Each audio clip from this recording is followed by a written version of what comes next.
So a few weeks ago, we had an episode of History Traveler that was based in a place that we are very familiar with in the town of Gettysburg. And in particular, we were talking about the 16th Maine Infantry Regiment in the Battle of Gettysburg. If you haven't watched it, you can go back and check that out. This is a regiment that essentially got sacrificed so that the Army of the Potomac could go on and fight another day in the Battle of Gettysburg. And in that episode, I talked a little bit about what my motivation was for learning more about the 16th Maine. And I mentioned a few friends that I have up in Farmington, Maine, Pete Roberts and John Milan, who are both with the Origin Manufacturing Company. And I kind of got curious. I know everybody talks about the 20th Maine, and I was like, oh, I wonder where most of the people from Farmington, Maine, ended up. And it turns out that a lot of them were in the 16th Maine. So that was kind of the roots of that episode. And I thought that maybe it'd be a good day to bring in my buddy Pete Roberts and talk a little bit more about some of the things that they've got going on up there in Maine with Origin. All right, so Pete, I know that this is a crazy time for you all, so I appreciate you jumping in here and just talking a little history with us. Yeah, my pleasure. I mean, I'm a history buff, especially around manufacturing in New England and all things apparel and footwear and whatnot. So, yeah, I appreciate you having me on. I'm looking forward to it. Yeah, so I got to thinking over the past few days when we got all of this set up. Um, I was up there. We shot a couple episodes together for the YouTube channel a while back. I went back and looked. That was 2020 when I was up there. Yeah, Yeah, yeah, it's it's 5 or 6 years ago. yeah, it's crazy how fast time flies. So for people who are kind of unfamiliar with Origin, I know I post a lot of stuff on social media and everything like that about the stuff that you guys have, and just because I'm a fan and have a lot of the products that you all produce. Um, but I thought that it might be good to talk a little bit about the background of Origin. If I remember right, like you were born into a wealthy family and had Yeah, had right. some had a rich uncle gave you a couple million to start Origin, right? Yeah, yeah, something like that. Yeah, I definitely, my dad was a clam digger, and a lot of times growing up we were on welfare, so so pretty close, government cheese and in week old bread from J.J. Neeson thrift store, and four Greek kids, and ended up being in a single parent home. So definitely the underdog story. I like to say no rich uncles, no trust funds, just not two nickels to rub together or a bucket to piss in, but we found a way, and I think that really comes down to just the grit of New England and growing up in a place like this between Massachusetts and Maine. My first decade in Massachusetts, and then the rest of my life here in Maine, and what we call Yankee ingenuity, which is kind of finding a way. And I'll tell you what they say: if in Maine you're either thinking about winter, or you're preparing for winter, or you're dealing for winter, right? And so it's like if you're not in one of those zones, then you will freeze to death. so so yeah, you really don't have a choice but to find a way, and a lot of that ethos and DNA of Origin is through that mindset, trying to improve yourself and your surroundings and make things better. And there's a rich story there that we can certainly dive into for everyone watching. Yeah, because I mean, in reality, like this company was built up from literally nothing. Because you kind of hit rock bottom when uh, when Origin came about, right? Yeah, yeah. I mean the long and short of it is, the recession. It really crushed, my aspirations. I had started a small media company, moved back here home to Farmington. My wife and I really wanted to raise our kids. We were young parents, in our early 20s, and we built this little company, and during the recession, we lost like 60% of our business overnight. And I wasn't a smart enough entrepreneur as a college dropout at 20, 23, 24 years old, whatever I was, to deal with that impending kind of recession. I never thought it would reach us, this whole thing in 2008, 2009, and um, and we lost everything.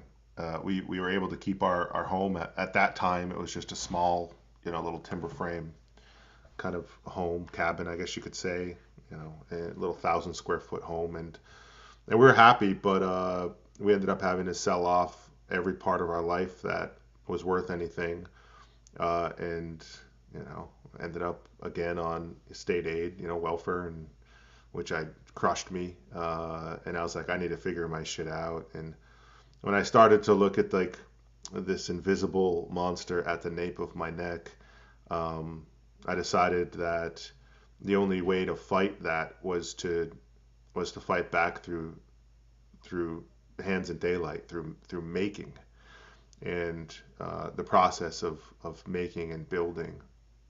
Um, and I don't know if you want me to get into it, JD, but through a series of events, mostly um, mostly through being ripped off by a foreign company in Pakistan when I had started my next venture in business.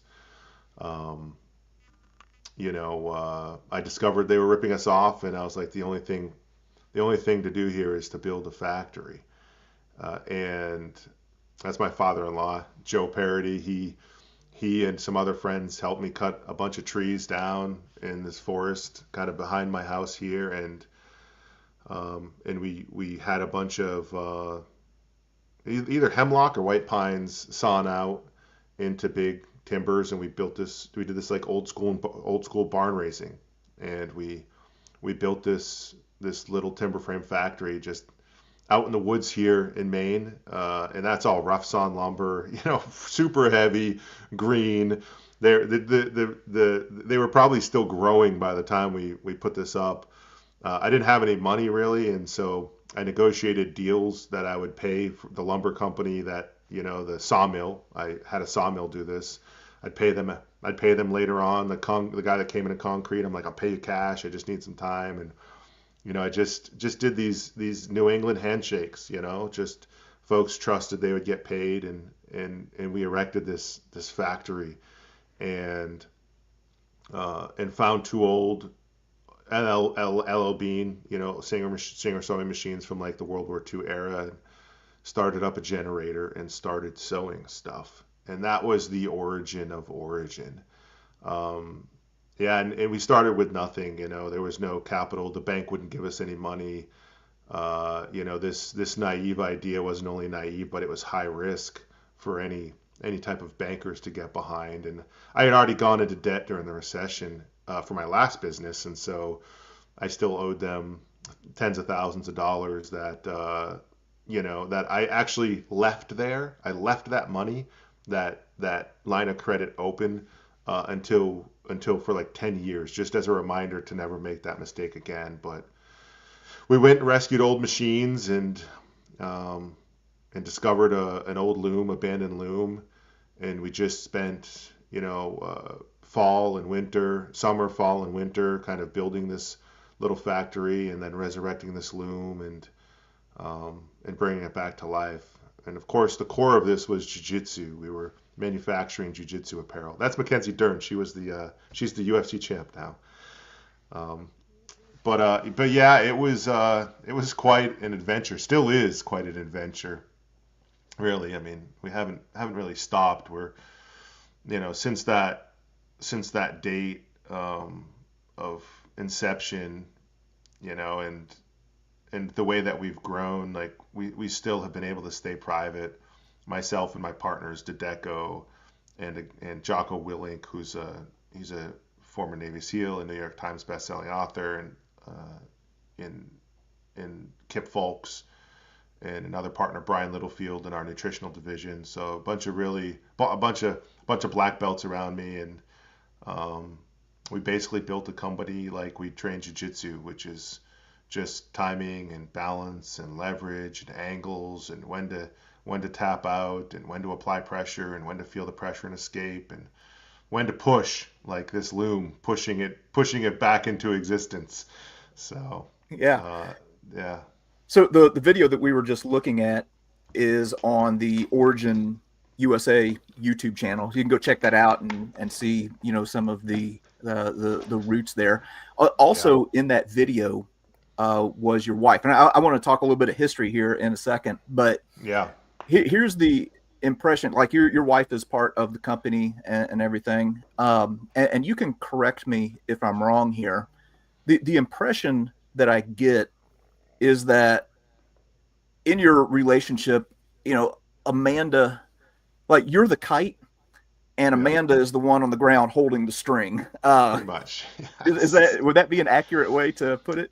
Yeah, I mean, we've been together since we were 16 years old, right? So we grew up together. I mean, we dated in seventh and eighth grade. Like I met her at the movies Tremors in 1990. Oh wow. I was the kid from the poor side of town that went to that poor kid's school, and she was in downtown or where all the cool kids were. So, it's kind of that Gen X or 90s story, Yeah. which is fun to talk about. Um, so we grew up together, and then we got really serious in high school, and so we've we've been poor together, we've won together, we've lost everything together, we've rebuilt a life together, like everything you could imagine going through over over 30 years with somebody since we were 16 years old, and I'm 46 now, so 30 years, you can imagine how that how that bond, kind of happened, and and she definitely keeps me from flying off into space. That's for sure. Because she's a realist, and I'm your stereotypical ADHD entrepreneur, and she is very black and white and systems and processes. And so between her and our SVP of operations, Andy Reith, they definitely keep me grounded, or they try to keep me grounded.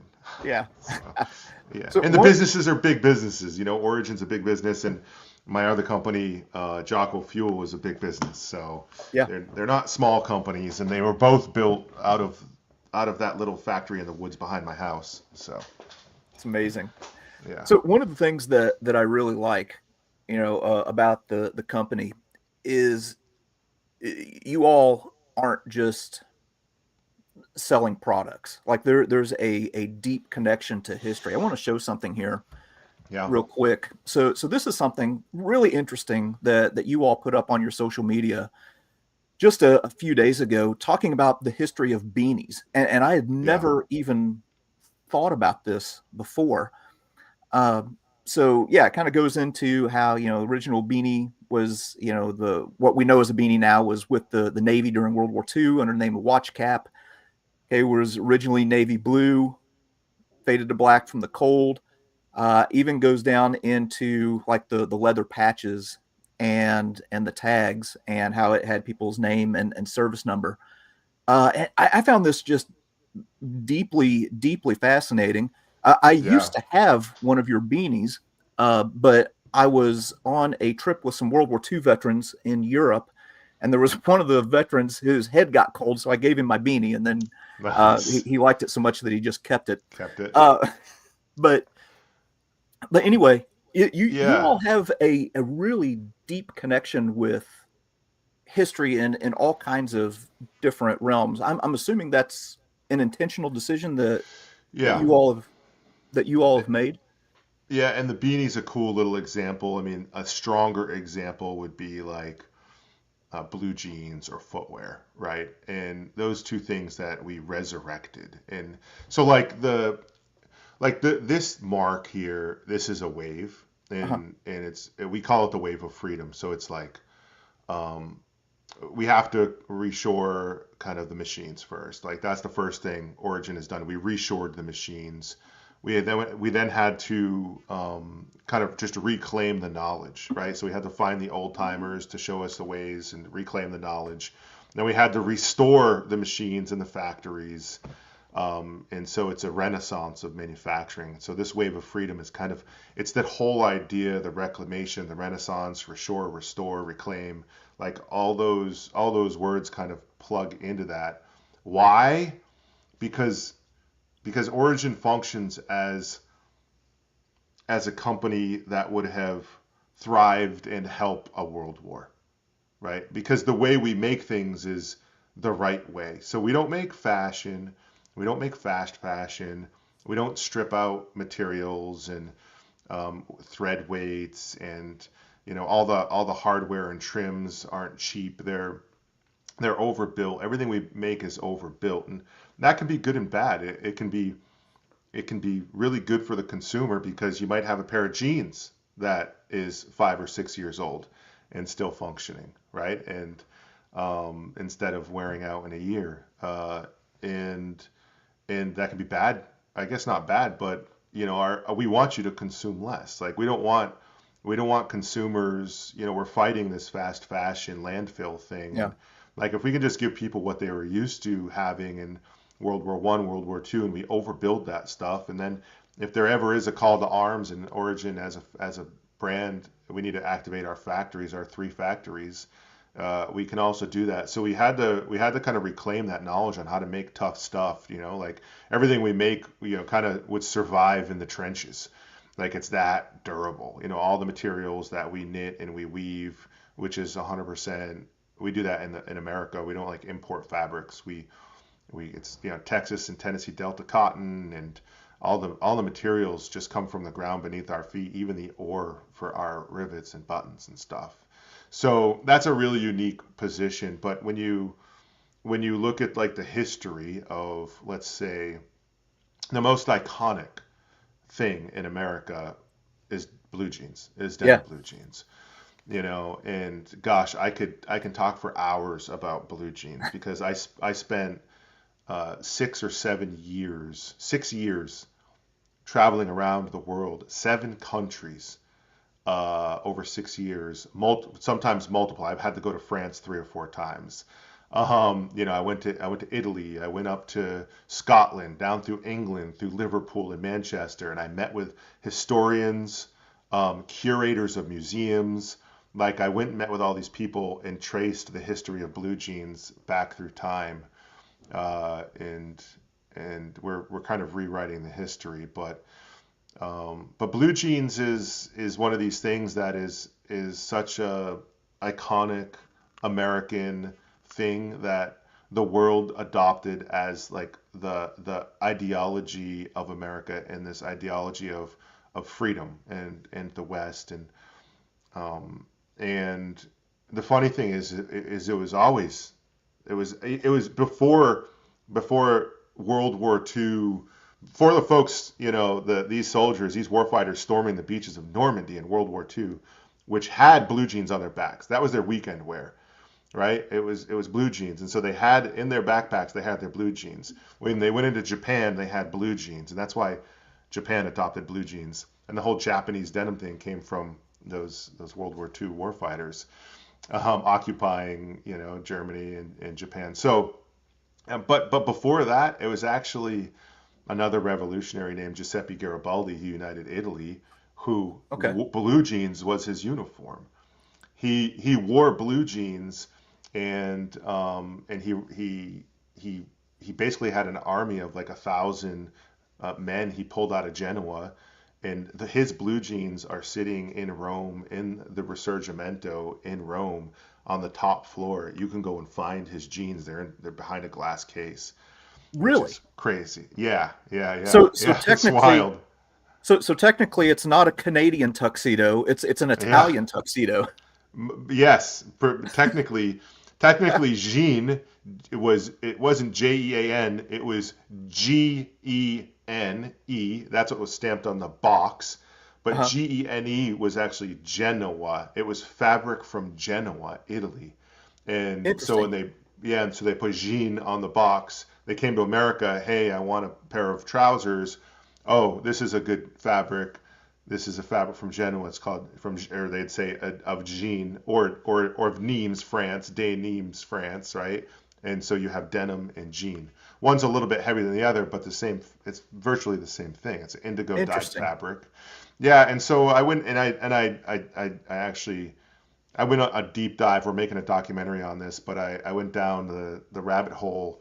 Like I said, 7 countries over 6 years, because I needed to understand why it was so important. And really, when you distill all that down, um, blue jeans in America was it was the uniform of the working class, and it is the ultimate like everybody appreciates just a quality, durable textile, Yeah. and it became popular through the West, cowboys, and then through Hollywood, and it's just this really classic item. And when we decided to make blue jeans, I found no manufacturing in America. There was no manufacturing, and I was like, well, Levi's doesn't have factories anymore, or Wrangler. No, they shut all their factories down after the early 1990s kind of trade deals. They exported all their factories and work to Asia and whatnot. And so it was interesting because now you have a lot of forced labor making this product, and they're sending it back into the United States, and then we're putting it on, and it's like, oh, these are jeans of freedom, America, and it's like, Yeah. well, where the soul of them is missing because they're not made in America. And so we've spent tens of millions of dollars resurrecting a factory in North Carolina, and it's the only factory east of the Mississippi that makes blue jeans at scale again, the Origin factory. And we make 10 to 15,000 blue jeans a month now out of that factory. So we're just ripping on blue jeans. We brought blue jeans home to America, and we're pretty proud of that. That we were able to do that, and so it's been a fun ride with blue jeans, and the history is totally cool. Yeah, man. Um, Man, that is deeply fascinating. And it's kind of, boy, it's sad because, like, when I was a kid, in the '90s and everything, like Wrangler, that was like Hmm. you thought American West and everything like that, Yes. and now it's sold in America, but that's about it. It's not many. Well, it was funny. I was in Berlin, in East Berlin, for this project that I'm talking about, Uh-huh. and I was able to sit down with a woman who grew up behind the wall, and she had brought me her diary, and and these were all the things that were really, really important to her as a 12, 13-year-old girl. And she opened it up and she showed me, and she's like, this was my father. He was a spy. And she's like, I was like, kind of like James Bond. And she's like, yeah, he was kind of like James Bond. And she's like, and then I flipped the page. She's like, this is the tag for my first pair of jeans, Wrangler. The way she said it in her accent, Wrangler. And I was like, wow. And she's like, blue jeans was like, it was like freedom, Yeah. and if you remember the wall coming down, I certainly do. I Yep. was maybe 12 years old.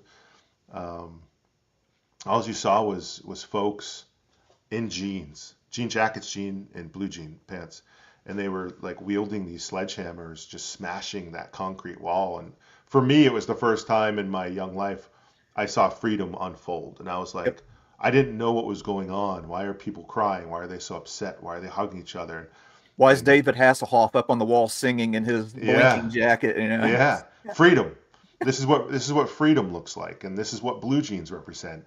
And I just couldn't get over the fact that as consumers, this proximity blindness, has infected us so much as consumers that we decided we were going to stop caring where things were built and how they looked, and how they made us feel. So we got our dopamine from buying and consuming more blue jeans. I mean, when we were growing up, when I was growing up, I'm a Gen Xer. Yeah. Like, I got one pair of jeans, man. You got one pair of jeans if you were lucky. One pair of jeans, and you made those jeans last until you wore them out.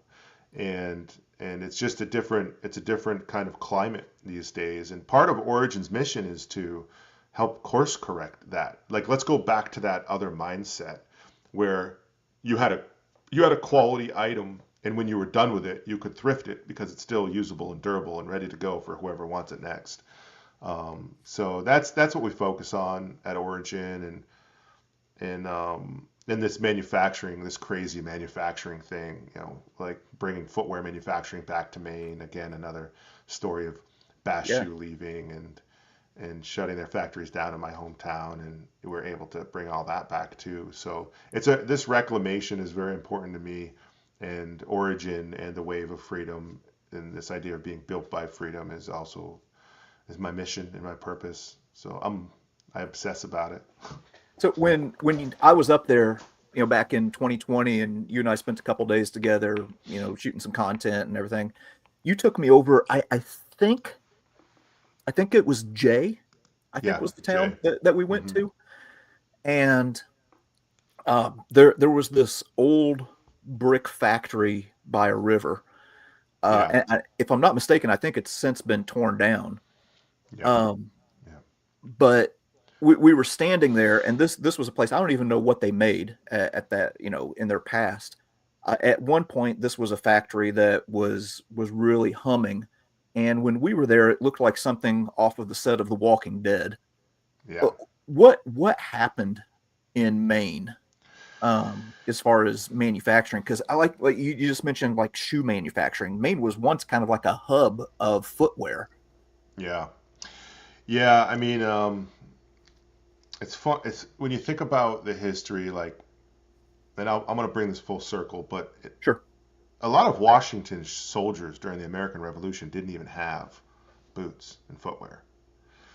And I mean, the whole Battle of Gettysburg was really, it was about provisions, right? Isn't it the first time, or the only battle, the the the the North attacked from the South, or the South attacked from the North? There was something where things got kind of Yeah, yeah, upside Lee. down. Yeah, Lee had got up north of Up north. Gettysburg, and yeah, the Yeah, Union came up from the boom. south. And so I was at an old timer's house up here in Maine, and you'll have to. My wife, she calls, when I start stating facts like this, she calls it Wikipedia, not Wikipedia, because she's like, I need to fact check the Wikipedia against Wikipedia. So this could be a little bit of Wikipedia, but I'm pretty sure I'm 99.9% accurate, because I was talking with a professor here in Maine. He lives locally here, and his expertise is the Battle of Gettysburg. Okay. You go inside his he has this like war room at his house, and it's like big maps of how the battle happened, and arrows and old maps and all stuff. And he said a big part of what we were trying to get in the Battle of Gettysburg weren't just provisions; they were boots. It was footwear, and they were looking for, which was a major, it was a major item that they couldn't get their hands on. And folks don't realize America was an agrarian society. We didn't have any factories. We didn't have any. We were growing cotton, and we were and tobacco, and whatever else, and we were shipping everything overseas, and all the processing and all the weaving and knitting and manufacturing of footwear and everything that was made, and then it was sent back to America. And it was really important that Americans, that the colonies, Hmm. it was really important that they never got their hands on industrial machines or knowledge. It was illegal. If you shared knowledge, or you tried to take knowledge or machines across the Atlantic, you would have been persecuted, drawn and quartered, or put under the guillotine. It was not a good situation. And so the moment that we won and I'm mashing together two things. I'm mashing Sure. together the Civil War and the American Revolution, because these two things are really important. Between the American Revolution and the Civil War, we did have manufacturing, right? We stole the knowledge, and we brought the manufacturing. But still, the North had the manufacturing and the South didn't have manufacturing. They were still an agrarian society. And I said Washington sent. I think I said Washington sent the Union into the battle. Um, anyways, who was it? Who was the general of the Union Army? Meade was the commander of the Meade Army of the was okay. Potomac. Yeah. So he must have been the one that sent in. Washington soldiers didn't have boots at all. The footwear they got they stole basically. But then the Battle of Gettysburg was very centered around footwear, right? And so for me thinking about footwear, how important it was for Americans during the Revolutionary War, and then how important it was for footwear during the Civil War. It's like this whole time had spanned. We had stolen knowledge. We had started some factories on these rivers, like this mill was that you went to, but we're still maturing as a nation. We went from having nothing, agrarian, to building factories. There not being a lot. There not being, I guess, enough mills and factories to produce for everybody.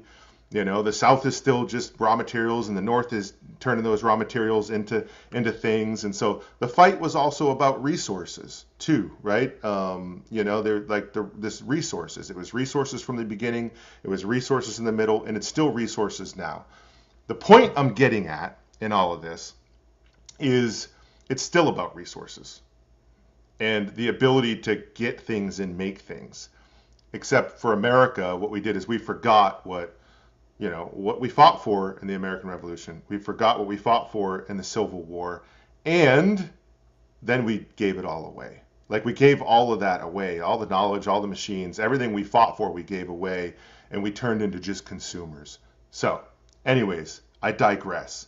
All these mills on these rivers, water-powered mills that used to make all this stuff, basically were abandoned. A lot of that went south, and then those were abandoned, and that all got offshored, and now nature's taken over, and they're deteriorated, and there's not enough money to keep them running, and they're falling apart, and so they're just starting to pull them down, and gentrify areas, or just abandoned, and folks don't have much purpose or meaning. So I'll stop there because that was a lot. Footwear was core for us. Footwear was a key component of that in New England. Yeah, if you look at our history, okay, so kind of going forward from the Revolutionary War and Yep. and past the Civil War, especially when you get into World War II, a lot of focus gets put on battles, like Iwo Jima and Normandy and Okinawa and stuff like that.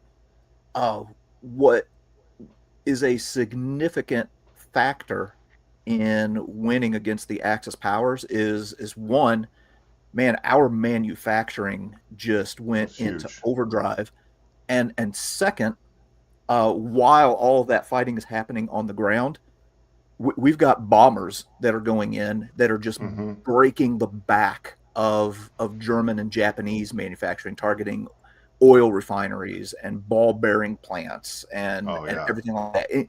So crazy. to me, you can kind of take those lessons and apply them today. That if you want to break the back of a country, go after their manufacturing, break their Yes, manufacturing, and you break the country. that's right. Exactly. And when you think about how quickly we scaled manufacturing in America from right after the right after independence 250 years ago next year, right? Yeah. It'll be 250 years, which is awesome. Washington, he sent industrial spies into Great Britain, and there's a quote that says that Washington's spies are like birds of prey on the banks of the Thames, looking for industrialists and the knowledge. And this was in these London Oh wow. newspapers. And so what happened is a guy named Samuel Slater, he stitched. He had been an apprentice. He learned about this spinning machine, Richard Arkwright's spinning machine, and he stitched the plans for this into a coat, disguised himself as a farmer, got on a ship, and came to Pawtucket, Rhode Island, and that's where Slater Mill is. If folks ever go through Rhode Island, they should check that out. And that was the beginning of America's Industrial Revolution. The American factory system was just a spinning machine. And then Francis Cabot Lowell, Massachusetts, Lowell Mills, he was next in line. He was kind of a highfalutin folk, kind of affluent family, educated. He went over to and toward the mills of Manchester, and this was during the War of 1812, actually.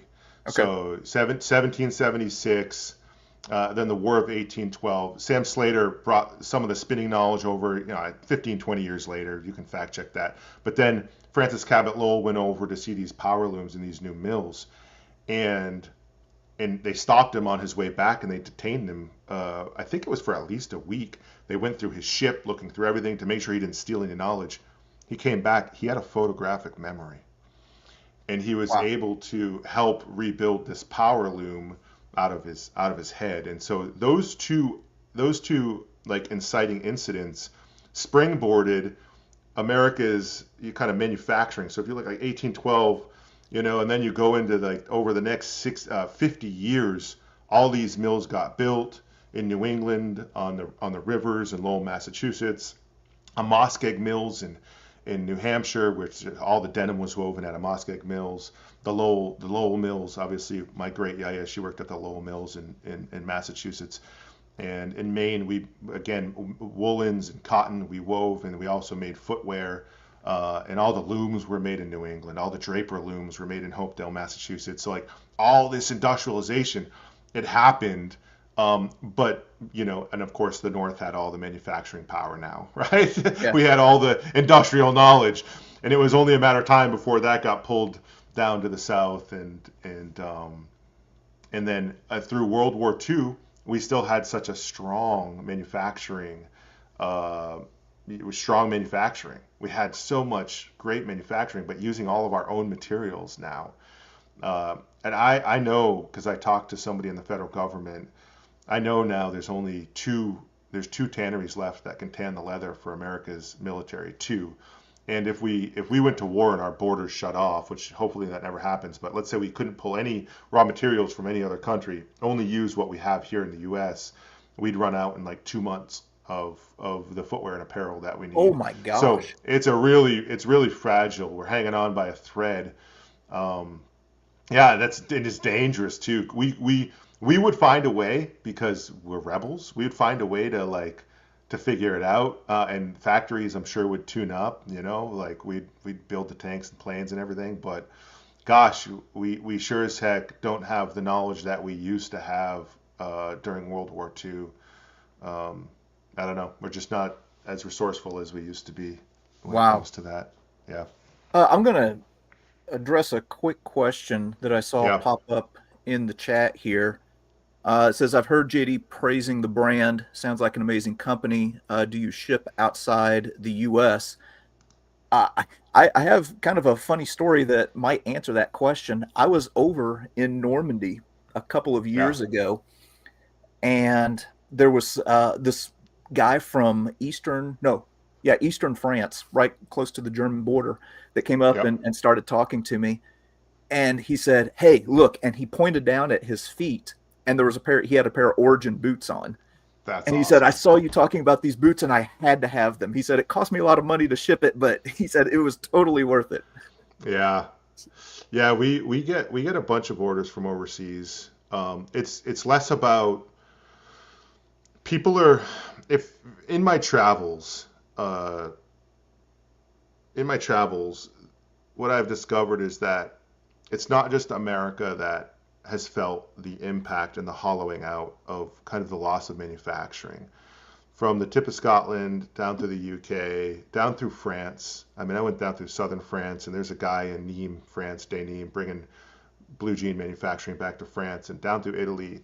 It's all the same thing. It was really everybody gave it away. Everybody gave this away, and so we get orders from all over the world because people are inspired by what we're doing. It's less about, of course, for us, it's Made in America is awesome, but for them, it's I wish somebody would do this, and I can appreciate Hmm. the mindset of Yeah. that. and therefore I want to support this thing. So yeah, we ship all over the world. I think the whole tariff situation, doesn't help a lot, but you know, Yeah. it's it's good. Well, I want Yeah, to shift. I see the comments now. I didn't even realize they were over here. So, I want to shift um, gears here, and talk about something else because recently, like you've kicked up your own YouTube channel. Let me shift over to the right one. Here we go. yeah. And I have really, really been enjoying this channel. Like it's become kind of part of my daily thing where I check it in the morning, and a lot of times I'll just listen on the way to work. Yeah, so it's a lot of talking about some of the stuff that we've been talking about here, talking about history, talking about some things going on behind the business. What prompted you to start your own YouTube channel? Um, so a couple of things. There's been a lot of requests for me to like start my podcast again, which I just don't have the time to do. Yeah. And I had like probably like five, maybe more than five people reach out about writing ghost writing a book for me, and I'm not really interested in somebody writing that story for me. I'm actually working on it myself, but but I wanted to share the lessons of real time lessons. I'm not saying like, oh, we did this thing. I'm going to share the lessons that we learned. I'm sharing the lessons that we've learned to date and the lessons that we're going through, and I call them tuition payments. And Hmm. so all the things that are on my mind that I'm thinking about, this vlog is it's more of a stream of consciousness, a free association about what I'm thinking about in the moment that day. Whether that be business related or health or personal. Most of the time it's business related, and it has a Yeah. lot to do with manufacturing, and trying to build a business. And I know somebody I said who owns Jocko Fuel. Origin actually is the majority owner of Jocko Fuel. Origin launched Jocko Fuel in 2017. I just saw a comment over here. So the two brands are very intertwined. They're, like two brothers basically. But this vlog kind of covers all this business stuff. That's Hannah. She's been working for us since she was 15 years old. Oh Now wow. she's like 23 or 24. So I go into the factory. Sometimes I'm in my truck a lot of the times, Hmm. and I'm just talking about like this is what I'm thinking about today. I'm thinking about Black Friday. We just launched our Black Friday deals for today. I'm thinking about like how to make sure we get 500,000 to a million sessions to our website, and I'm talking about like the products that we built, the inventory position. We spent $14 million building product over the summer. It was really hard to do that, and here's the things we got to move, and here's why we did that. And so it's a really transparent look into the business and my thought process around building businesses, and hopefully inspirational to people who are interested in upward trajectory, self-actualization, trying to build something more in life, like you're doing with this channel. You know what I mean? Like, Yeah. and it has a lot to do with that. Yeah. And I don't know of any other major brand who is doing something like this. And you mentioned transparency. Some of the stuff that I've watched, both on the Origin YouTube channel and your own, Hmm. like it's almost made me wince a little bit. I'm like, ooh, that should he have said that? Because man, they just admitted like a really big mistake that Yeah, that they made. Uh, yeah. I mean, if you wouldn't mind talking about that a little bit? Most brands wouldn't just come out and say, "Hey, here's a big mistake that we made, and here's how we're fixing it." So when we started manufacturing, uh, the goal for me was it was me and John Mylan, and we're in this old little timber frame. To get the machines running, I didn't have any money for a phase converter, so I traded a shotgun for a phase converter to kind of turn the factory online after we turned the generator off and got power hooked up. And it's just us. And I'm like, the only thing that we can do is show people what we're trying to do because we don't know what we're doing. We have Yeah, no idea what we're doing. And so if they don't ride it with us, if they ride it with us, there'll be more forgiveness when we screw up. And I mean, our first batch of fabric we turned into 200 garments for jiu-jitsu gis uniforms, Uh-huh. and they were black, and all the dye ran out of them. Like they turned almost white. They were like light gray, right? And like, what are we gonna do? We didn't know this was gonna happen. And because the customer was riding the journey with us, they were like, "We get it. You guys make it right when you can," and they've just stuck with us because all the knowledge had been exported, and there was no way to like reclaim this without trial and error, right? Testing and learning, measuring and changing, and so it was really important for the customer to ride this with us, and we haven't let that go because we're still just a baby. Yeah. Yeah, we're 15 years into this thing, but for me, there's a 100-year plan and we're just getting started. There's so much we still don't know. We just brought denim manufacturing back in 2018, 19. Footwear manufacturing, like these sneakers I was just holding up, we're launching next year. Like, when was the last time folks made sneakers like this in New England? You know what I mean? At scale. New Balance does some for sure, but none of it has been done for so long. All the folks have passed away that used to do this stuff, and so we know we're gonna make mistakes, and we really need the customer to understand, like, if if you stay with us, we're gonna get it right. And I'll tell you, over the last 24 months, we've done a lot right. Like, we have best in class products with best in class fits, with best in class fabrics, best in class manufacturing, and that took 15 years. Yeah. Um, but like last year, we lost money for like the first time in company history. We lost a lot of money, and it was because we got really over our skis on inventory. We made the wrong things. We didn't get the momentum we thought we would, and we thought we were going to grow faster than we would, and we just got over our skis. And I told everybody what happened. I was like, yeah, this is what happened. We appreciate your support. We're gonna fix it, and not repeat that mistake. But all businesses go through this. Somebody might put it in a memoir 30 years later. I'd rather do a real-time memoir. Like, Yeah. if you are with us, we'll show you what we're struggling with and where we're winning, because you're rebuilding this with us. Like, 100 cents of every dollar is going back into the U.S. supply chain.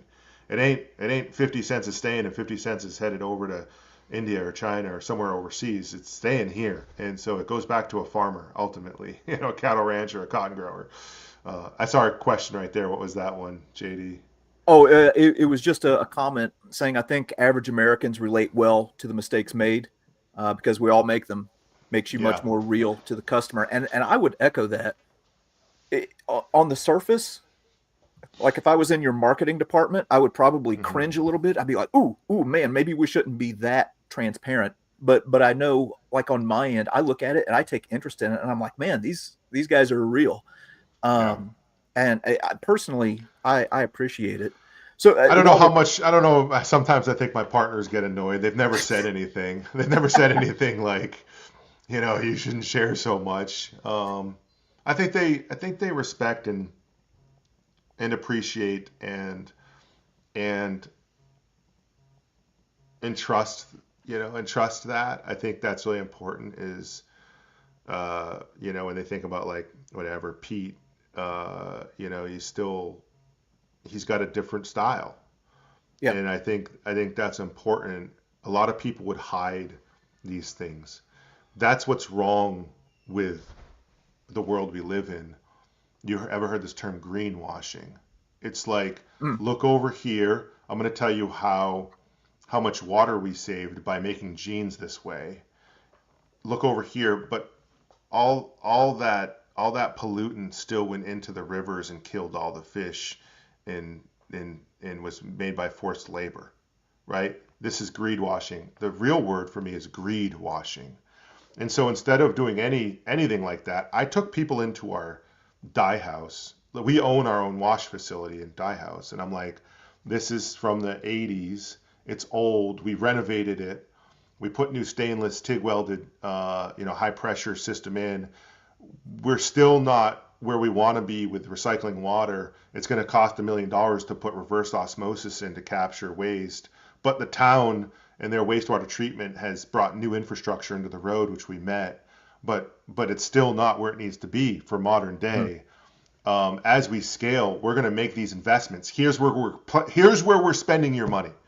Here's where we're spending your money. And when people get that, they're like, okay, Origin is they're transparent and they're doing the right thing and they're not all the way there yet, but we're going to help them get there. I'd rather that than tell some lie to the consumer. Yeah, People have been lied to too much, yeah, way too absolutely. much.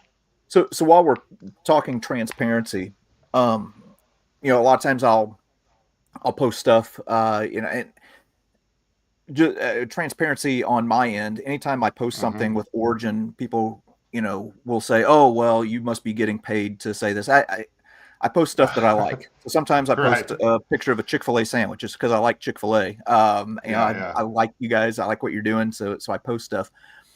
Some of the pushback that I get is, wow, though I can't afford, you know, jeans that are that much. And I actually brought something up here with me. Um, right here, this Originals.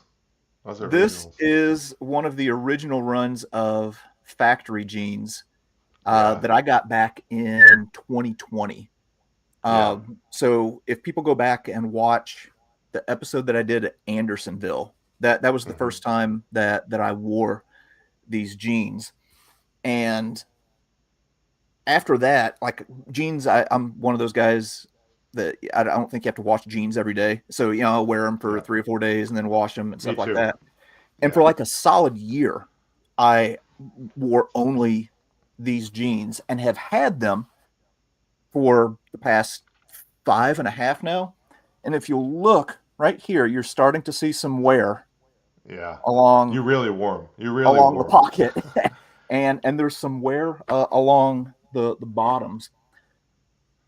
They're super super durable, and what I kind of come back with is sometimes the cheapest item on the shelf is the most expensive, because Yeah. if I have to buy 2 or 3 pairs of the same thing over the same period of time, I'm actually spending more money on it. Yes. Yeah. But I don't know, maybe it'd be more profitable for you guys to make cheaper things that people have to cycle through faster. um, Yeah. That would but be what Wall Street would want us to do, but we're never going to go public. So hopefully we never face those questions and concerns. yeah, but yeah, it's excellent. It's excellent stuff. Um, Those jeans, the way that they look, uh, that is what that is authentic wear, right? So you've traveled around the world in those jeans. yeah, That's authentic wear. That's what people want. That's where fashion came from, right? It came from like that's a working man's jean. The way that it's all faded, you worked in the sun, yeah, they've been washed and worn and used and loved, and so we don't make jeans that we sand down and put whiskers on like you've worked. It's what we like to say is, oh, you want the worn and look, go get to work. You want the bleached out look, go work in the sun. You know what I mean? Like which is like those jeans is it's which is awesome. so So I love here's I love seeing that. here's another question. All right, so we got some cushy history nerd making YouTube videos wearing these jeans. Do they last well for guys in construction? Yeah, very very well actually. I had a rancher who's on a horse like 360 days a year, and usually his jeans will rip out in a month and a half. Our jeans, I'm talking on a horse, right? They last about a year on horseback every day, which is crazy to have a pair of jeans that can last that long on horseback. For construction, we have people use them all the time. They pair them with our mock toe boots or our safety toe mock toe boots or safety toe boots or whatever. And yeah, I mean you can see them all through America on construction sites. So they're very good for that. Cool. Well, hey man, I know that we're kind of in the Black Friday season, and you guys are super busy, so I don't want to take up too much Oh, of your time. still, What yeah. um what's what's next for Origin? I mean, we continue to scale and invest. Um, Like that's the key for us. We have these two factories in Maine. One is a jiu-jitsu factory and one is a footwear plant. And then we have this huge 170,000 square foot factory in North Carolina that we make our all the stuff, like all the clothing items like blue jeans and jackets and all that stuff. Um, it's really for us the next step is awareness and just scaling and showing people the why. We'll probably invest in new factories and more factories, but we've really completed that core offering. That this is everything you need. You don't Yeah. like one of our values is we live what we make, we build what we believe in. So like we don't do fashion. We're not a fashion company. Well, you want to look good, of course, like that's key, but it's really important also that our textiles transcend a single style. So like this, like Moab jacket, Moab pants, we'll probably do a Moab vest, we do Moab shorts, and then we're going to use that textile in our new sneaker also and have a Moab sneaker because when we go and we weave these fabrics, it's a lot of work and a lot of labor and a lot of cost. And so we want to be able to leverage the textile, the platform across a lot of different styles, which is a lean manufacturing. But that's next, and then and then we want to get to, we want to scale to 1 million pairs of jeans a year, and then 10 million, and slowly take that manufacturing market share back. And that's a decades long thing, right? Like for the next 20 years, we're gonna work on trying to bring a lot of that market share back to America origin, and that means we got to work on our costing and our manufacturing and a little bit of automation and process improvement, and then awareness, and then just awareness around the why. It's hard to get people away from classic brands like a Levi's or a Hmm. Wrangler, right? It's really hard to do that. Um, and so we're focused on like mind share, soul share, and eventually, whether you spend with us or don't, eventually you will because hearts and minds come first. We don't want like fickle consumers. We're not like a mass entry, mass exit. My son just graduated business school. He knows he'll be coming to the business. My daughter is at NC State in fashion and textile design, learning pattern making. So like I'm trying to set up the next generation to help and drive this forward. And the plan is never sell, stay private, never go public, never sell the PE, venture capital. Like let's do this the way it used to be done for the Yeah. right reasons. Like how I call it conscious capitalism versus the last 30 years of predatory capitalism or runaway capitalism, and I think that was the whole point of the way that after we declared our independence after the Civil War, like this is what we wanted, was to build and support, the this growing country, and so we got to go backwards a little bit into that mindset to move forward, and that's how I feel about it, and I'm pretty passionate about that. Absolutely. Well, man, I, And I she and, appreciate. and, and women's jeans. I just see my wife on this Yes. chat. The BJJ widow is my wife. Oh, there she is. I like that picture, babe.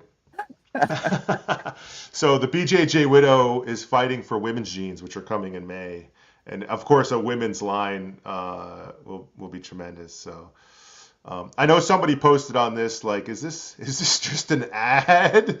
Um, I Which guess they the answer spelled is ADD. I saw that. yeah, yeah, right. So we're not doing any math on this. Yeah, I hope it's a history lesson, Yeah.